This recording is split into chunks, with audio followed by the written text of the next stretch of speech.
encore na 9 ans. Nazalaki na 3e primaire. Mbala moko kaka toyoki masasi ebandi kobeta. Na nalobi nini yango?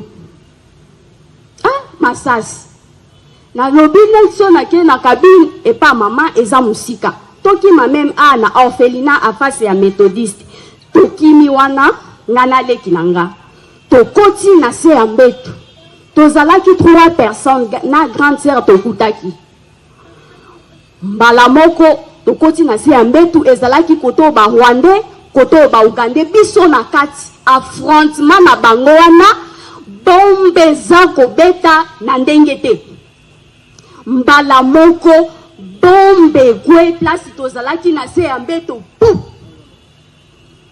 Tanzi makolo nanga. Bazunga bakoti singa na chambre mususu. Kuna ndenge masasi ezalaki moye ezate ya mibale eye kaka ezuinga mbala lisusu ebuki lisusu mwa espoir o ezalaki peut-être bainga ba bongisa na tika na moko epanzi. Bakimi batikinga balobi akufi. Biso to yeba ndenge ya kokima batikinga. L'air na reprendre na bendani na salon na simbika likolo yango yango na simbi boye na fandi wana na kati ya mulili bato bazoya bakota bazokufa ka libanda bato bazoya bakota po tozana nzela bazokufa yaya na biso moko aye alobi mutu azawa tenga na lobi nga nazali yo pesanga mai namela apesi nga mai nameli nazuna sopi na pota epeli na biko vanda te yo kendo benga mama ake ko benga mama na se ya masasi wana mama ye bazunga batenga na kitoko bakimi na nga na se ya masasi wana donc ndenge ezate mama na nga lobi akenda kufa na hôpital tokomi nazalaki victime ya liboso na hôpital général docteur soki azwi akati na likolo moko ndenge masasi ezobeta moko na zwaki atipi yango kana babonde alobi peut-être toko traité akotikala na moko moyen ezate ninganga bakimi tomoni ke neti clinique eza en face bakene nanga kuna bakenanga na clinique kuna pe minganga bazali surte donc traitement ezate parents nanga bakomo sokola bango moko lokolo eke ezobeba epoli ebimi bakusu après docteur azongi alobi mwana wana azonga kaka bake kozwanga na clinique bazongi singa na hôpital général kotala boye ekomaki trop tard makolo nanga epoli ezobimisa bakusu docteur akati ya mibale natikali ampité na âge ya 9 ans vinanga ebebi lazalaki nini pona mérité azeboye lelo vinanga ebebi kasi innocente bato mibale babimakula baya bamundao biso tosibir biloko boye nazosouffrir vinanga eruine pona ba inconni pona nini kolo wana nazosouffrir nalataka nde baprothèse famille nanga toza pauvre prothèse oyo ezokute $5,000 na famille oyo wapi mpo nazwa yango nasouffraka makasi nakanisaki les honorables députés nationaux élus légitimes du peuple congolais. Permettez-moi d'indiquer qu'en arrivant tout à l'heure, j'ai été informé d'une bousculade à l'extérieur causant 5 blessés, dont une policière. Je tiens à exprimer toute ma compassion à l'égard de toutes ces personnes blessées et je demande aux autorités compétentes de faire le nécessaire pour élucider cet accident malheureux. Honorable Président de l'Assemblée nationale, honorables membres du Bureau, honorables députés nationaux, élus légitimes du peuple congolais. C'est avec une immense fierté et une profonde humilité que je m'adresse aujourd'hui à votre auguste Assemblée, conformément aux dispositions de l'article 90 de notre Constitution, pour solliciter solennellement la confiance des honorables représentants du peuple sur le programme d'action du gouvernement de la République démocratique du Congo que j'ai l'honneur de diriger. Je tiens de prime abord à rendre grâce au Dieu, le maître des temps et des circonstances. Je tiens aussi à exprimer ma plus vive gratitude et à rendre un hommage appuyé à son Excellence, Monsieur le Président de la République, Félix Antoine Tshisekedi Tshilombo, champion africain de la masculinité positive, pour la confiance qu'il m'a accordée en me confiant cette lourde responsabilité.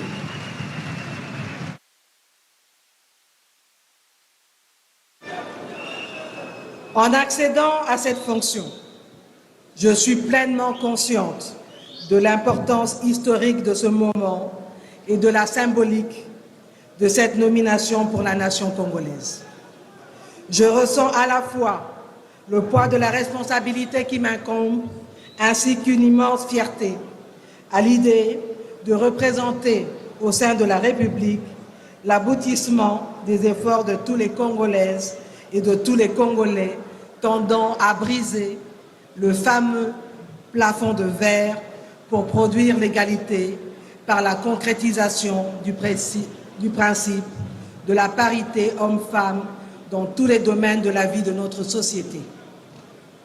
Je salue donc la lutte menée par tous les Congolais et toutes les Congolaises pour que l'égalité des genres ne soit pas simplement un concept abstrait, mais une réalité vécue au quotidien par des millions de femmes à travers le pays.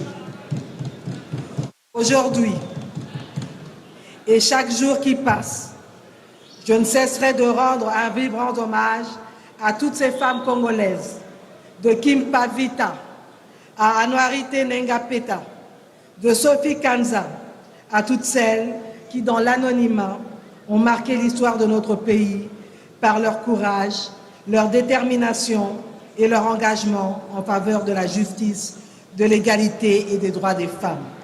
Elles sont des exemples inspirants de résilience, de lutte pour un avenir meilleur en République démocratique du Congo. C'est dans le prolongement de leur combat que je m'engage avec détermination et responsabilité à servir notre pays et chacun de ses citoyens sans distinction pour promouvoir cette vision d'égalité et d'inclusion dans tous les domaines de notre société. Honorable Président de l'Assemblée nationale, honorables membres du Bureau, honorables députés nationaux dignes élus du peuple, le programme d'action du gouvernement 2024-2028 servira de base pour la programmation des activités des ministères, des structures et des agences, ainsi que pour l'élaboration et la mise en œuvre du budget de l'État au cours de la période indiquée. La vision politique du programme d'action de votre gouvernement se situe dans le prolongement de la maxime devenue populaire « le peuple d'abord », car l'ensemble de l'action gouvernementale vise d'abord l'intérêt du peuple congolais. Ainsi, durant ce second quinquennat, l'action gouvernementale continuera à mettre l'accent sur l'homme qui doit être considéré à la fois comme la ressource principale, le principal moteur du développement et le destinataire du fruit de ce progrès. La matérialisation de cette vision qui place le citoyen congolais au centre de toute l'action politique et gouvernementale de ce second mandat se traduit par les 4 principes directeurs qui guideront l'action du gouvernement, à savoir, en premier lieu, la réhabilitation du citoyen congolais dans la plénitude de sa dignité et du sentiment de fierté nationale. En second lieu, la promotion du dialogue comme instrument clé pour la consolidation de la cohésion nationale et de la participation citoyenne. En troisième lieu, la réussite de la transition de la République démocratique du Congo vers une société à haute intensité technologique. Et enfin, quatrièmement, l'allocation des ressources publiques avec efficacité et équité. Le programme d'action de votre gouvernement tire principalement sa source de plusieurs documents nationaux de planification stratégique et du programme électoral du président de la République 2024-2028 intitulé « Allons-y, unité, sécurité, prospérité ». Avant tout, il y a la vision de développement à l'horizon 2050 comme référentiel stratégique à long terme qui vise à construire une économie diversifiée, à croissance inclusive et à revenus intermédiaires en vue de vaincre la pauvreté. Ensuite, le programme d'action du gouvernement 2024-2028 s'est également inspiré des résultats des travaux préparatoires de l'élaboration du Plan national stratégique de développement, PNSD en sigle, en cours de finalisation. Par cette approche, le programme d'action du gouvernement sera en cohérence avec le cadre de référence qu'est le PNSD. C'est ainsi que le gouvernement s'attellera dès l'investiture à le faire valider. Dans cette même optique de convergence programmatique, la planification et la mise en œuvre des actions, projets et réformes du programme d'action du gouvernement 24-28 ont été conçues dans une approche d'alignement avec les différents documents de stratégie nationale et ou sectorielle, avec les outils de planification opérationnelle formulés par les ministères sectoriels et adoptés en Conseil de ministres. Par ailleurs, l'action du gouvernement 24-28 s'inscrit aussi bien dans la poursuite que dans le renforcement des interventions du quinquennat 2019-2023. Comme l'a d'ailleurs souligné le chef de l'État lui-même, il est question d'aller jusqu'au bout de ce que nous avons si bien commencé. Ainsi, le programme d'action du gouvernement 24-28 s'inscrit dans la continuité des réformes, projets et actions qui ont commencé à produire des résultats, à l'instar de ce que nous avons commencé à engranger du niveau du PDL 145 territoires. Sur le plan politique, le programme d'action de votre gouvernement se fonde sur le programme électoral du président de la République 2024-2028. Celui-ci est, dans son essence, la matérialisation de la vision politique du président de la République. En effet, dans son discours d'investiture, il a conclu avec le peuple congolais pour son second mandat. Pour rappel, les promesses électorales du président de la République, qui sont en même temps les engagements majeurs de ce programme d'action de votre gouvernement pour le quinquennat 24-28, se présentent de la manière suivante. Nous avons en premier lieu comme action créer plus d'emplois pour aborder les dizaines de milliers de jeunes qui arrivent sur le marché du travail chaque année et réduire le niveau de sous-emploi. En second lieu, il s'agit de protéger et renforcer le pouvoir d'achat des ménages congolais contre les aléas des prix à l'importation et les variations du taux de change afin de leur garantir une qualité de vie stable et digne. En troisième lieu, il s'agira de mieux protéger le citoyen congolais afin que la République démocratique du Congo se rapproche de son destin d'havre de paix pour le bénéfice de l'ensemble de la région d'Afrique centrale et des Grands Lacs. En quatrième lieu, nous avons la nécessité de construire une économie plus diversifiée et plus compétitive. En cinquième lieu, il s'agira d'assurer plus d'accès aux services de base en vue d'éliminer progressivement les disparités géographiques entre milieux urbains et ruraux, entre provinces, entre grandes et petites villes, et en ce qui concerne l'offre des services sociaux. Et enfin, il s'agira de renforcer en sixième lieu l'efficacité des services publics.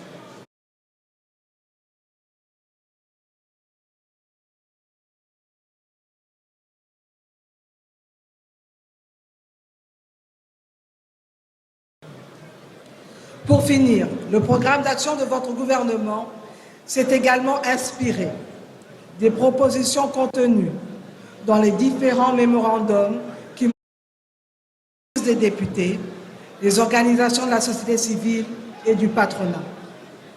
Il prend également en compte l'évolution récente de la situation économique et sociale, la conjoncture régionale et internationale, ainsi que les engagements internationaux de développement auxquels la République démocratique du Congo a souscrit.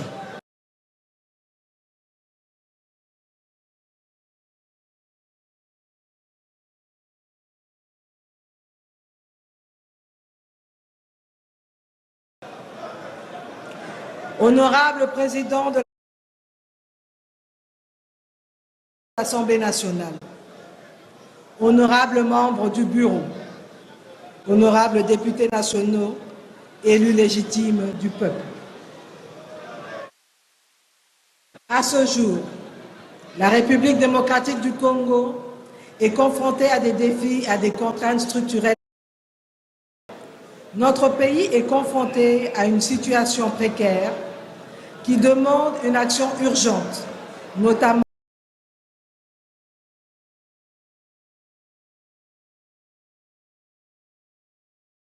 dans le Nord Kivu, où l'armée rwandaise, sous le couvert du mouvement rebelle M23,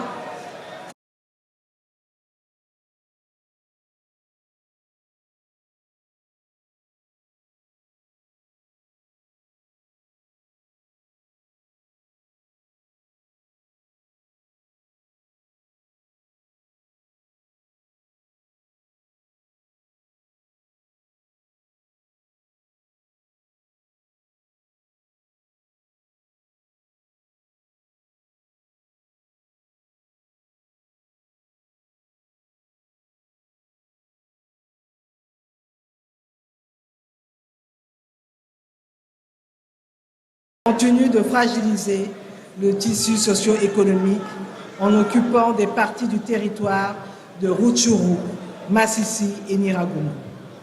La criminalité urbaine dénommée Kuluna continue à insécuriser les paisibles citoyens. Sur le plan macroéconomique, malgré les pressions externes et les problèmes de sécurité, l'économie. De même, l'évolution des niveaux de prix et de biens est dominée par la persistance des pressions inflationnistes d'origine externe.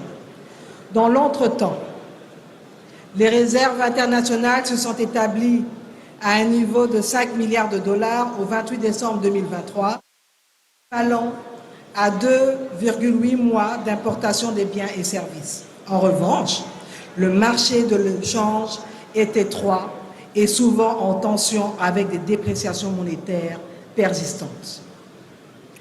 En ce qui concerne le volet social, le premier mandat du chef de l'État a été marqué par des efforts importants dans les secteurs de la santé et de l'éducation, notamment avec la mise en place progressive de la couverture santé universelle et la gratuité de l'enseignement de base.